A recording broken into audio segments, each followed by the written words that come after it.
Hey, I'm Lindsay Lyman. I worked almost 12 years at Amazon and saw so many brilliant and successful overachievers burn themselves out and leave their jobs because they're so stressed and anxious. But guess what? Having a successful career does not have to be at the expense of your mental sanity and personal time. There's an easier way, and I can show you how. Let's do this. Hey y'all, how you holding up? I'm not gonna lie, I'm ready for school to start. I love my kids, and we've had an amazing summer, and we have summered hard. And yeah, I'm just ready to have my days back, to be able to work uninterrupted and get some structure and some routine back. I'm just ready. I'm ready. It kind of leads into the topic I want to talk about today, that hard work is amazing, but we want to make sure we're doing it in a right and healthy way, because there is something to be said about like going to bed at the end of the day just exhausted because you worked so hard.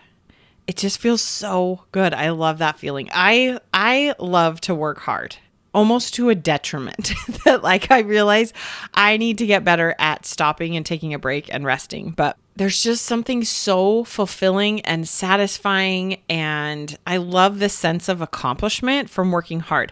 So for example, I have a pretty decent size yard. There's a lot of dirt flower beds. I don't have a lot of flowers because we have a ton of deer. So, you know, and last summer I decided I was done being that neighbor with all of the weeds in the flower beds, and I was going to spray and treat the beds and then lay down bark, which I did. So I go out there, I prep it, I get it all ready, I measure everything, and I think it was like 40 yards of bark. Now, I didn't have a great understanding of just how much bark that actually was, but when I went to order it, it was 1.5 truckloads of bark. Okay.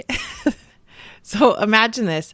I go on vacation and scheduled to have it delivered the last day I'm gone so that when I get back, I can get started on putting bark in the yard. Well, I came home and I have a driveway that like goes straight up into the garage, and then there's a part to the side that's like a roundabout where you can drive through, right? And so I had them dump it on that roundabout part, and it filled the whole thing. Like I pulled in and was like, wow, 1.5 truckloads of bark sitting outside my house that is just waiting for me to shovel and put it in. So me being me, I got to work, and I won't lie, like it was so fun to see the transformation. The before and after looked amazing, but you guys, it was so much work. I don't even know how many hours I spent on it. And my sister offered to help, my friends offered to help, and I was like, no, it's fine. I got it. And it wasn't that like I was prideful of like, no, I don't need your help. There was just something about it that I was like, this is really hard and challenging. It's a lot to do. It's a lot of work, and I just want to be able to do it. And I did it. It almost killed my back. I will never do that again. But I did it. And it's now a year later, and I still, to this day, every time I pull up to my house or I go outside or I look at the yard, I just feel this sense of connection, of pride. I love it. I take care of it better. I've turned into that person that's like obsessively watching, and I'm like, ooh, I'm like weeding all the time. I just love it. I take care of it more. I appreciate it more because I worked so hard on it. It's so much more fulfilling. It's so much more rewarding. I think this is why some of us get like really obsessed over our gardens. It's a lot of work. It takes a lot of energy and time and thinking and attention and like daily consistency of taking care of it. This is why we get really obsessed and we get a lot of fulfillment and joy from pets, from children. These things take a lot of hard work. If they were easy, it would not be as fulfilling and fun. You would not feel like such a sense of accomplishment because you wouldn't have had to overcome things so much. Now, I want to talk about this in terms of hard work feels amazing at your job. But I want to tell you, I think there's some pitfalls we get into this where I don't think hard work is healthy and amazing at your job. Yet, we also know if it's not challenging enough, if it's not hard enough, and you're just going through the motions, it's boring. And what happens is if you're in that state and you're not feeling very excited or motivated at work, your brain usually starts to go to work and starts telling you stories of like, you're not good enough, you should be busy, you should be stressed, you're going to get managed out, you're going to get laid off. Like your brain creates a problem because it doesn't have a real problem to go and solve. It doesn't have that hard thing it's trying to do. So I want to talk to you about like, how do you have this healthy, fulfilling, you're doing hard things, you're working hard at work, but not in an unhealthy way where you end up totally burnt out, resentful, angry, and bitter. Because I've been there. I'm sure many of you have as well, and we don't want to go there. Now, when we talk about working hard at work, I want to just kind of address some biases that I hear quite often. And I'm going to generalize these things. And by no means is this true for everyone. But generally speaking, the people I talk to and work with, I hear similar things of people that are a little bit older complaining about people that are younger in the workforce and not having a very strong work ethic. And complaining that they believe this is the generation where it's like everyone gets a trophy and no one has to work hard, and they want to get promoted and rewarded for simply doing their job and not going above and beyond. Side note, I saw a meme the other day that I was like, oh my gosh, this is so true. Where it was talking about today's generation gets Inside Out, where they're teaching you about your emotions, where the older generation got Bambi and the Lion King, where they're killing family members and telling you to deal with it. I was like, oh, this is true. We've come a long way. We have come a long way. So the bias I also see and hear a lot of people talk about, again, this is a generalization. This isn't for everyone, but it's somewhere along the lines of people that are younger in the workforce frustrated with people that are older in the workforce because the older people don't understand the demands and pressure that it takes to deliver and do some of this work. Because the other thing I know is our brains are not built to get as much feedback as we are constantly getting all day, every day. Thank you to the World Wide Web. I think back if like social media was around and a thing when I was in high school, I can't even imagine the challenges and how much harder that would have made some of the things I went through. So I just want to acknowledge there's kind of this belief we have as humans, and we're going to because we have human brains, and that's okay. I just want to acknowledge, I think everyone is right and everyone is wrong. That there's a little truth in all of it and a little bit of exaggeration and not truth in all of it as well. And that's okay. But what I want you to think about in this episode is not your judgment of other people's work ethic. I want you to really focus on your own. Because again, I just kind of believe I'm the kind of person that I could almost outwork anyone if I wanted to. But there's a lot of people that worked way harder and way more hours than I did because I just didn't want to, right? I'm not right. They're not wrong. We're all just being ourselves. So again, the metaphor I love to use with hard work is like when you're trying to build muscle. If you really want to build muscle, you've got to go and you've got to stretch that muscle and break it down and stress that tissue enough that it breaks down. And then you got to let it rest. And as it rests, it rebuilds itself. And as it rebuilds itself, it does it stronger and stronger. Okay. And this is how you build muscle. I think it's similar to us at work. When we want to get better at something, when we want to feel more fulfillment, when we want to feel stronger, when we want to feel more empowered, when we want to feel like we have a bigger impact, we're going to have to go and do some things that are really hard and kind of push ourselves. And then we got to rest.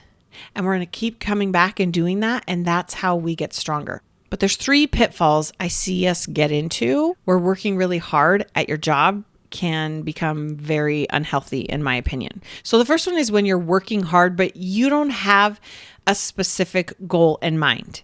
And what I mean by this is you don't have a goal for you. Now, problem number 1, if your team and company doesn't have a goal that you're working towards, that's a whole other set of challenges. But let's say they have a goal of delivering a new feature or hitting certain KPIs. Like most teams, why they may lack a big strategy, have specific goals that you know you're supposed to be working towards. What I'm talking about is you got to have a goal of what you want to get out of it. Like, what is it specifically you're trying to accomplish through this?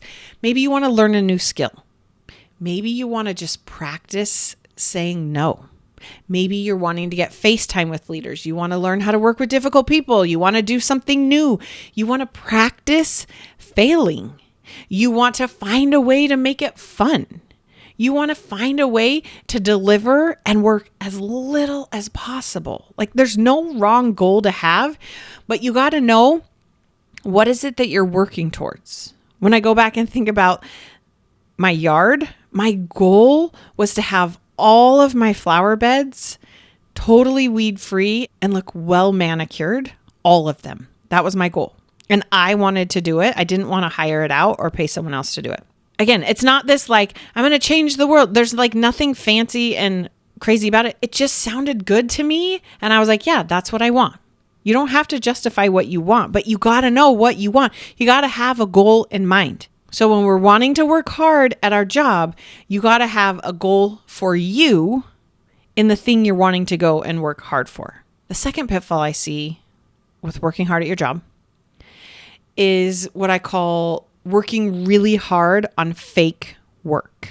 This looks like having back-to-back meetings, a bajillion status updates, check-ins, right? This is that hustle mindset culture versus having discipline and working on the right things, right? You know, you're kind of in this space when you're like, it'll be better when this thing is over. I just published a podcast last week on that entire concept. Go listen to that and dive into it. But so many of us are quote unquote working hard, but it's the fake work. It's not the impactful things. It's not the things that matter. It's the really enticing things. And it's a belief that you're working hard, but you're simply busy. You're not working hard. Usually when we're in this busy space, we're constantly task switching and multitasking through all of it. So let me give you an example of what this fake hard work might look like. Let's say your goal is to help launch this new feature. Okay. Awesome. So that's your goal. Yeah, you got to go and work hard. You got to know what the requirements are, what changes need to happen, what order of operations need to happen, what's a realistic timeline, what are the milestones, who needs to be involved, what's the approval process, all those things. Awesome. So you know what hard work you need to go and do is you need to go and build it, to go and write the code, build the thing, design it, create the graphics, write the copy, figure out the marketing strategy, understand the functionality. Like you need to go and do the work. The fake work is going to the daily stand-ups and the MBRs and the QBRs and replying to all the random IMs and emails and people stopping by your desk and random interruptions all day. Usually, if you're feeling really busy and overwhelmed and you're not sure if like this is the right kind of I'm working hard to get to where I want to go, I like to just stop and do a quick assessment and say, okay, most of the things that I did today, is this talking about the past or the future? We got to stop talking about the past so much and we want to obsess over the future and where we're going. My biggest frustration with WBRs and MBRs and QBRs and all these things is like we spend more time and energy justifying what we did and why we did it than simply understanding the learning that we had from what we did and why we did, and spending more time explaining and brainstorming and ideating what we could do to make it better tomorrow. That's where the real impact comes. But because of the way we're set up in a corporate culture, it's all about justification. That's fake hard work. That's not actually going to get the new feature launched. That's just justifying what you did. You want to make sure the hard work you're doing is actually impactful. So 2 of the common pitfalls I see with working hard at your job is 1, you don't have a specific goal for you in mind. And 2, you're working really hard on fake work. The third one that's very common and that I struggle with all the time is where you break down to the point that you're broken, right? So if we go back to that analogy of building muscle, if you damage your tissue enough, rest won't help it, right? You might need surgery. You might need extensive rest. You might need something more impactful and severe than simply like, this is your rest day, drink lots of water, sleep well, eat healthy foods. Like that's not going to cut it because you haven't stopped to recuperate. You've just keep pushing through and now you're broken to the point of what we would call at work. You're totally burned out. You can't work and work and work and work and push and push and push and push to the point that you're broken and rest will no longer help. I struggle with this because I get into the mentality of like, well, I don't have time to stop. I'm just going to power through and then I'll take a break. But here's what I'd offer you to think about that I've kind of been playing with. Because again, I struggle with this. For sure I do. Is looking at the daily rhythm of life. Okay, so I kind of look at it as it's like there's this reset point every 24 hours. The sun rises, the sun sets. Your body has this natural rhythm of like, how do I make sure I'm having a healthy daily rhythm of life of working hard and taking a break and resting? So you want to focus on how are you taking those daily breaks? Just like you can't make up sleep, you can't make up rest.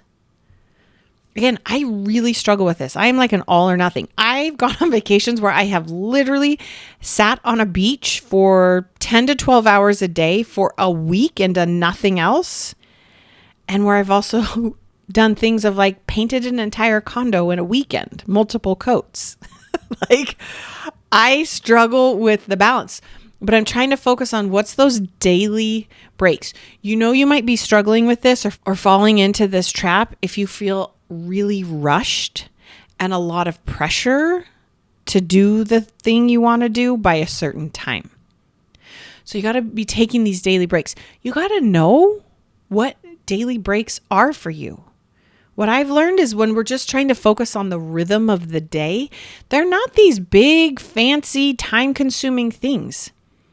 They're things that we can do in 10 to 15 minutes, maybe once or twice a day.